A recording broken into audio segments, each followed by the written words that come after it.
NAB کی درخواست پر سابق وزیر اعظم شاہد خاقان عباسی اور سابق وزیر خزانہ مفتاح اسماعیل سمیت 7 افراد کا نام ای سی ایل میں شامل کر دیا گیا۔ وزارت داخلہ کے ایک نوٹیفیکیشن کے مطابق ان افراد کا نام نیب کی درخواست پر ای سی ایل میں شامل کیا گیا ہے۔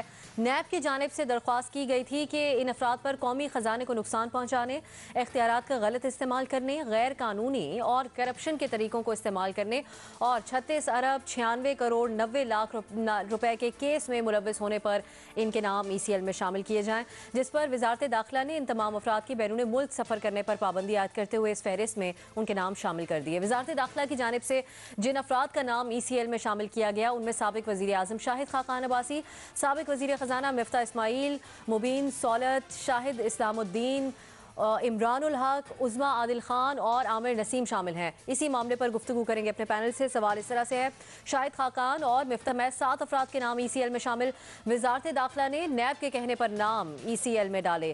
آپ سے یہ جاننا چاہیں گے کہ لیگی رہنماؤں کے بروقت پیش ہونے کے باوجود نام ای سی ایل میں ڈالنے کی وجہ کیا ہے؟ اوپن آپشنز ہیں۔